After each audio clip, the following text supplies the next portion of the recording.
Pieniny, choć niewielkie, czarują niesamowitymi widokami. Ostre skały, spadające niemal pionowo w pieniądze się wody wijącego się Dunajca i niewiarygodnie malowniczo położone zamki muszą urzekać. Wspięliśmy się na 2 najwyższe szczyty, by podziwiać te niewyobrażalnie piękne horyzonty w pozłoconej szacie.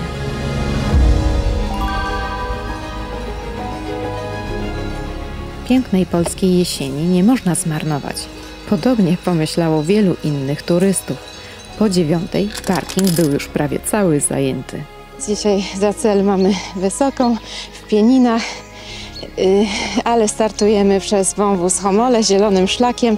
To podobno bardzo piękne miejsce, zresztą nie podobno, byliśmy tu, ale wiele lat temu, kiedy nasze starsze były małe, a teraz idziemy z Amelką i jej pokażemy piękno Pienin. To rezerwat przyrody ze skałkami, bardzo wysokimi pionowymi ścianami, które pną się wysoko na ponad 120 metrów i w dole jest na razie dość chłodno i mokro, ale czekamy, że pojawią się nam przepiękne widoczki. Sam wąwóz najpiękniej prezentuje się latem, gdy słońce wysoko nad nim góruje. Jesienią bardziej leniwa nasza gwiazda nie wpuszcza tu tak dużo promieni. Niemniej jednak te 800 metrów spaceru po dnie Jaru jest bardzo przyjemne. A to dzięki potokowi Kamionka, który poprzecinał skały, zmuszając nas do częstego jego przekraczania.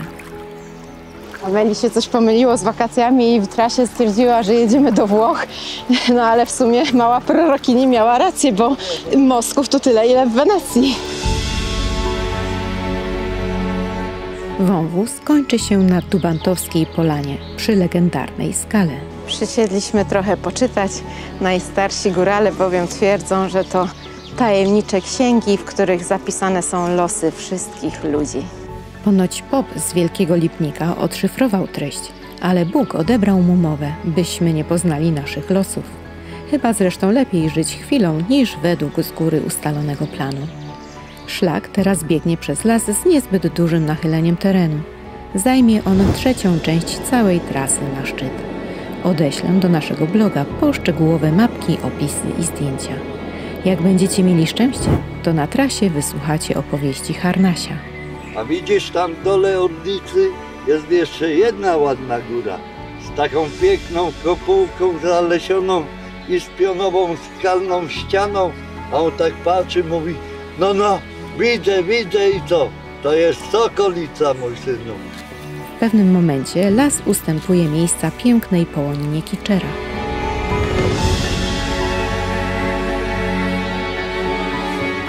Co ciekawe, kiedyś Wysoka właśnie od tej polany nazywała się Kiczera.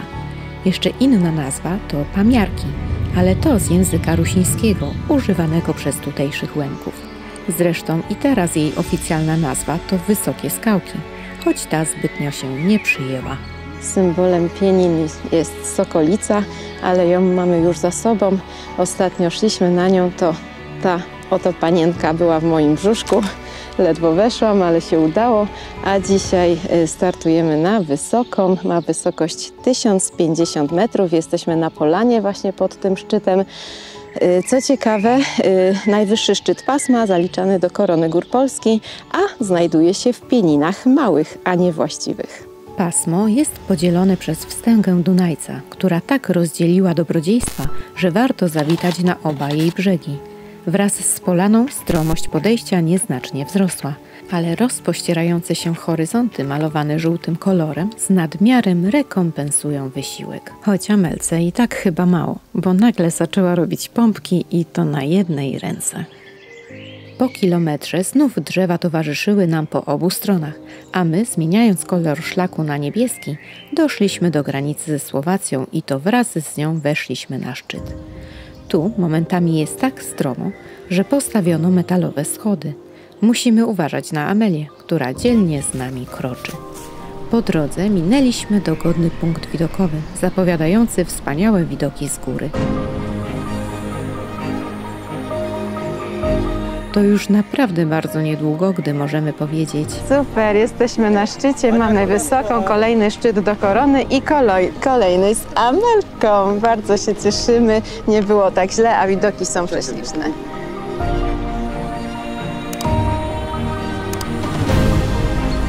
Rozciągają się na pasmo Radziejowej, słowackie pasma i oczywiście Tatry. Ludzi, jak wspomniałam, bardzo dużo, a sam szczyt nie tak rozległy, więc ustępując miejsca, dość szybko zeszliśmy. Jednak wybraliśmy inną drogę powrotną i przy Kapralowej Wysokiej poszliśmy dalej na zachód wzdłuż granicy państw. Niebieskim szlakiem i lesistą granią po 1,5 kilometra doszliśmy do pięknej polany. A na tym niebieskim szlaku, na Durbaszce, spotkały nas tak piękne widoki. Nie spodziewaliśmy się na Trzy Korony, który jest celem na jutrzejszy dzień. A oprócz tego Lubań i inne szczyty, gdzieś tam w tle Radziejowa, to jeszcze przed nami. Miło nas zaskoczyło to miejsce niesamowitymi doznaniami estetycznymi. Celem naszym było schronisko pod Durbaszką i dobre jedzenie, które zresztą też dostaliśmy. Ale takimi widokowymi bonusami nie pogardziliśmy. Cieszyliśmy się nimi dłuższą chwilę.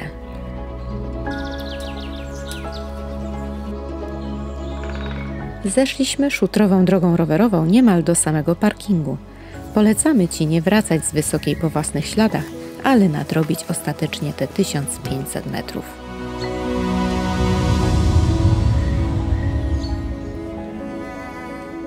Zresztą i tak wypoczniemy w wygodnym i pięknie położonym pensjonacie Krosna w sercu Krościenka, w którym zregenerujemy siły przed kolejną wyprawą, bo w planach mamy jeszcze drugi najwyższy szczyt Pienin.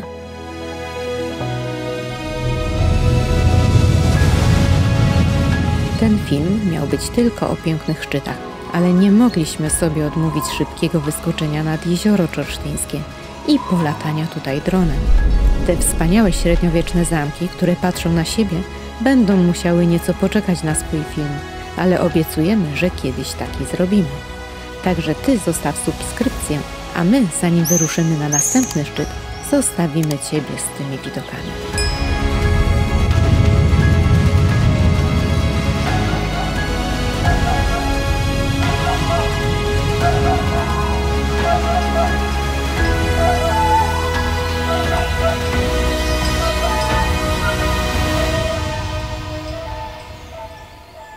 Na Trzy Korony ruszamy z Krościenka żółtym i zielonym szlakiem. Parkingu nie ma jako takiego jednego publicznego. Są parkingi płatne u gospodarzy, trochę podobnie jak w Podzamczu. Ruszamy, jest ładnie, zimno, ale liczymy na piękne widoki u góry. Post factum już wiemy, że się nie zawiedziemy. Początkowo szlak dość stromo prowadzi w sumie niezbyt ciekawym fragmentem do granicy z Pienińskim Parkiem Narodowym. Niedługo przed nią otwarły się rozleglejsze widoki na Krościenko wraz z przepływającym tu Dunajcem.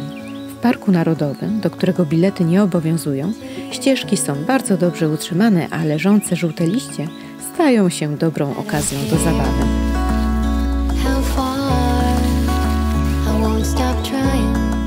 Ten żółty szlak na Trzy Korony to taka bardziej wycieczka niż wyprawa w górę, gdzie się przyjemnie i słodko, ale to dobrze. Wczoraj było ciężko, dzisiaj niech jest przyjemnie.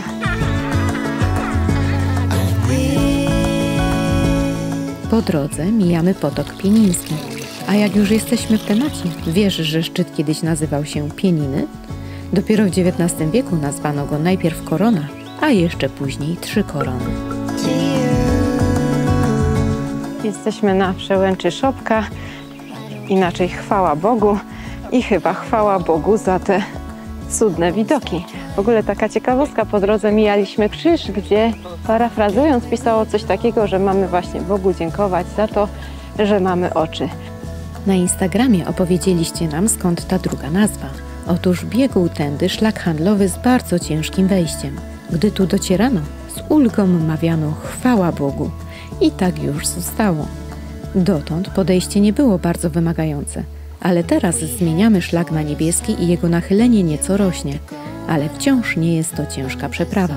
Po blisko 900 metrach docieramy niemal do celu. Czekamy w kolejce, żeby wejść na szczyt na 3 korony. Trochę to rozwiązane dziwnie, no ale jest tam platforma widokowa specjalnie przygotowana i jest odpłatna. W sezonie bilet kosztuje 10 zł, ulgowy 5, a teraz już trochę po sezonie kosztuje 8 zł i 4 ulgowy. Dzieci do lat 7, czyli nasza Amelka, łapie się jeszcze bezpłatnie, a chyba od listopada już jest bezpłatne wejście całkowicie. W ten sposób Pieniński Park Narodowy zbiera finanse na swoją działalność. Jest tu ponad 100-metrowa kładka prowadząca na górę. Tak po prawdzie opłaty pomagają w organizacji logistycznej ruchu turystycznego. W tak tłoczne dni jest to szczególnie przydatne. My czekaliśmy w ogonku blisko 45 minut, jednak cały czas wolno poruszając się naprzód. Nie wiem, jak to się stało, ale my jeszcze nigdy nie byliśmy na 3 koronach z całej ekipy, którą tu jesteśmy, czyli ja, Łukasz, Amelka i Natalia. Tylko Natalia już tutaj była z wycieczką klasową, a my pierwszy raz. Jest cudownie, naprawdę polecam Wam bardzo. Ta platforma działa na wyobraźnię, a w ogóle 3 korony to najwyższy szczyt Pienin właściwych. Ma 982 metry nad poziomem morza i naprawdę generuje niesamowite widoki. Ich kulminację doświadczyliśmy na ostatnim podejściu. Rozciągający się horyzont jest niewyobrażalnie piękny. Panorama 360 stopni na Sokolicę, Wysoką, pasmo Radziejowej, Magórę Spiską, Gorce i oczywiście Tatry. Co ciekawe, na szczycie był pracownik Parku Narodowego, który delikatnie, acz stanowczo kierował płynnym ruchem turystów, a przy okazji robił chętnym zdjęcia w tych wspaniałych okolicznościach. Serdecznie dziękujemy. Mimo że szczyt nazywa się 3 korony, to właściwie składa się on z 5 wierzchołków. My staliśmy na najwyższym z nich, zwanym Okrąglicą. Do pozostałych nie prowadzą szlaki. W drodze powrotnej ponownie sugerujemy nadłożyć około 700 metrów, by dojść na Zamkową Górę. Jej nazwa już zdradza atrakcję, którą tutaj znajdziesz. Ruiny Zamku Pienin, nie przeocz ich na szlaku, bo choć dziś nie prezentują się jakoś bardzo okazale, to są bardzo ciekawym miejscem.